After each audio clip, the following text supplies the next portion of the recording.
Programme आईना अक्स ऐं अॼोके हिन आईना अक्स जे सफ़र में हिकु अदबी ख़त लाड़पट जे सदामलूक शहर गोलारची खां गौस अली ज़ीदपुर ऐं नौजवान कलमकार आसिफ अली ज़ीदपुर जी लिखणी।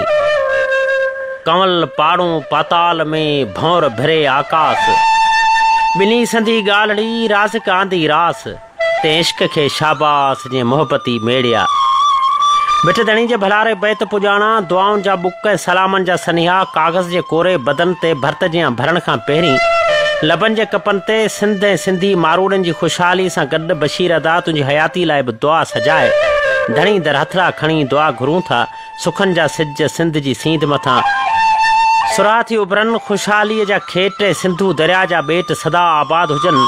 साईं सदाई करी मथे सिंध सुकार, दोस्त मिठा दिलदार आलम सभु आबाद करी। हा बशीर साईं, तुंहिंजो सदामलूक आवाज़ ऐं अंदाज़ मूंखे हर रोज़ जाग जा सॾ ॾेई कलम पोरे में पेर पाए कुझु लिखण लाइ अंदर जे उत्साह खे हिमथाईंदो रहे थो। त जीअं भिटाई चवाणी त थकियाई थर थेल चुकियाई चढ़चोटीअ, हलंदे होत पुनल ॾे भव मिड़ी भेल, उथी राव रेल वेठनि तां वारी वरे। हा बशीर साईं, नेठ जे अखड़ियुनि खे उजागा ॾेई 14 राति जे चंड जी चांडोकी जी झीणी रोशनी जो सहारो वठी लफ़्ज़नि खे मन अंदर जो उताक ते मेड़े सोचुनि खे सहेड़े तुंहिंजे नाव तहरीफ़ी तहरीर लिखणु शुरू कयुमि। जहिड़ा गुल गुलाब जा तेड़ा मथन वेस, चोटा तेल चंबेलिया हा हू हमेश, पसियो सूंह सैयद चए नींहं अचनि मूं नेश, लालन जी लबेस उतन अखर न उजे। तुंहिंजे आवाज़ में दर्द रखंदड़ दिलनि जी दाह, महबूबनि हथां टुटल वेसाह, विछोड़नि जे वर चढ़ियल मोहबत जी सदा जहिड़ा नज़म ऐं कुंवारनि जे सिंगारुनि जहिड़ियूं तहरीरूं ॿुधी मन अदर जो दर्द हल्को थी वञे थो। इहो बि सच आहे त तुंहिंजे नूरियाबाद जी नगरीअ में अलाए त केतिरियूं दिलियूं ख़तनि जो रूप अख़्तियार करे दाऊं ऐं आहूं कंदे रुलंदियूं रहनि थियूं, जिन खे तूं पढ़ी पोइ रदीअ जे कटे में उछलाए छॾीं थो या वरी हवाउनि हवाले करे उॾारे छॾीं थो। चए चनेसर जाम से लीला लखा मतूं, ए कांध कंहिंजो न थी नका मूं न तूं, रोंदे ॾिठियूं मूं इन दर मथे दादलियूं।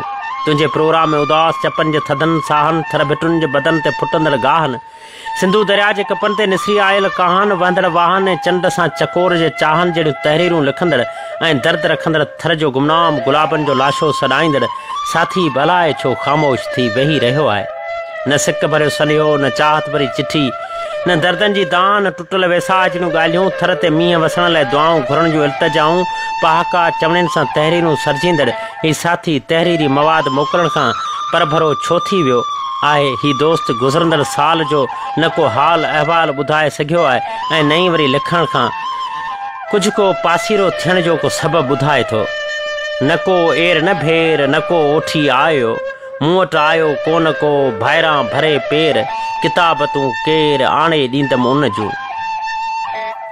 हिन लेखक साथी जे तहरीरुनि में सच इहो बि आहे त ॿुधंदड़नि खे सुकून, लेखक अदीबनि शाइरनि खे लफ़्ज़ी सिख्या जो उत्साह, दर्द रखंदड़ दिलनि खे दुआऊं, ख़्वाबनि ऐं ख़ुशियुनि जे सड़ी वियल खेटनि ते रोंदड़ अखियुनि खे सब्र करण जी सलाह भिटाई जे भलारे बैत आधार अर्पे छॾींदो हो त भिटाई चवाणी त आयल उन न विसां हंजूं जे हारीन, आणियो आब अखियुनि में ॾेह खे ॾेखारीन, जेके सजण सारीन से नकी रुअन नकी चून। आऊं थर जे भलारे भिटुनि जे ततल वारी ते वेही वर्क लिखंदड़ साथी ॾे इल्तिजाउनि जा पखी हिन रेडियो जे आधार उॾारे मोकिलियां थो त तूं असांजे दिलरुबा रेडियो ते हिकु दफ़ो ॿीहर लिखणु शुरू कर, त जीअं मूं नाचीज़ वांगुरु ॿिया बि खोड़ सारा लेखक साथी तुंहिंजे लिखणियुनि मां सिख्या वठी लिखण जे लाइक़ु थियनि ऐं रेडियो बि रोई तोखे इल्तिजा करे थो। सारियां थी सबील पर तक़सीरूं पाण ॾे, मतां मूंखे छॾी आरी ॼाम असील, वर विलहन जा वसील रस रहबर राह में।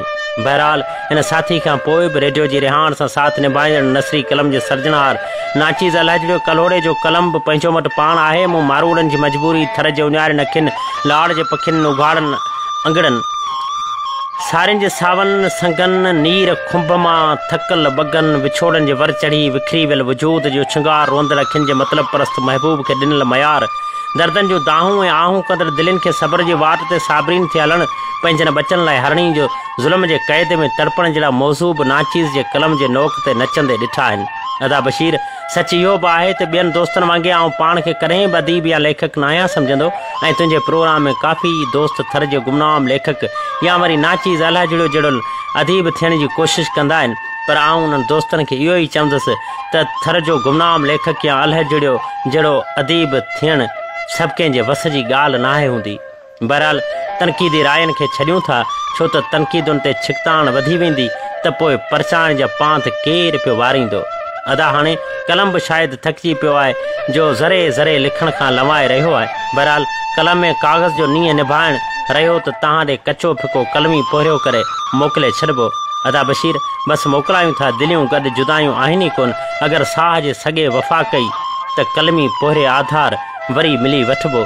तेसीं ताईं मोकिलायूं था साथ सलामत सिक जे सगन जा छिके झलज छेड़ा चङो पार ॿेड़ा चङो पार ॿेड़ा।